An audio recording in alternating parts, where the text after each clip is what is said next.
Relationship এমন একটা জিনিস আমি রিয়েলি ভয় পাই। কারণ যে কোনো আত্মীয়র কথা বলুন, relationship it doesn't mean that the relationship with a lover or girlfriend or boyfriend, even with the wife or husband. This also includes every type of relationships. যেমনি আত্মীয় স্বজনরা, ও গড, জ্ঞান খুব দেবে, কিন্তু নিজেরা সেই জ্ঞান কখনো অবলম্বন করবেন না। ধরুন বলবে দিদি জামাইবুর কথা শোনো, কিন্তু বাবা মা এখন নেই।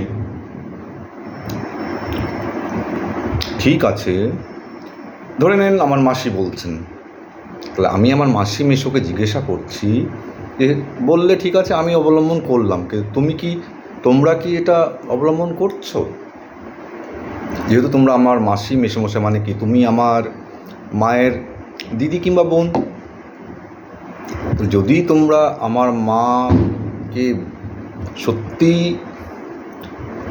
সম্মান দিয়েছো কিংবা ভালোবেসেছো, তাহলে যেহেতু আমি তাদের ছেলে, আমার দিদি তাদের মেয়ে, তাদের তো কোনো সমস্যা হওয়ার কথা না। সেটাও তো তোমাদের দেখার দায়িত্ব, হ্যাঁ কি না? কিন্তু ও বাবা, দায়িত্ব, রেসপন্সিবিলিটি, না না না না না আমরা দায়িত্ব নিতে পারবো না, তখন বলবা। কিন্তু যখনই তোমাদের প্রয়োজন হবে, আত্মীয়তার দোহাই দিয়ে ধার নিতে তোমরা দ্বিধাবোধ করবে না। যখনই ধার শোধ করার কথা বলা হবে, হ্যাঁ তোর থেকে নিয়েছে কি, তোর দিদির থেকে নিয়েছে, তোর দিদি তো কিছু বলছে না, তোর জামাইবাবু তো কিছু বলছে না। আরে বাবা, আমার দিদি আর আমি তো একই মায়ের পেটের সন্তান, ঠিক কি না? তাহলে যদি তোমরা তার থেকে ধার নিয়েছো, ধার শোধ করার তোমাদের দায়িত্ব। আমাকে কেন বলতে হবে কি ও মাসি, ও মেশো, ধারটা শোধ করছো না কেন? আজ 15 বছর হয়ে গেল।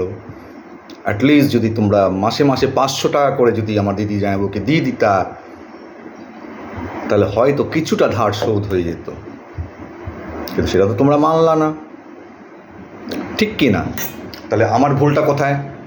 আরে বাবা, সে তো আমার আপন দিদি, আমার দিদিকে ঠকাবে আর আমি কিছু বলবো না?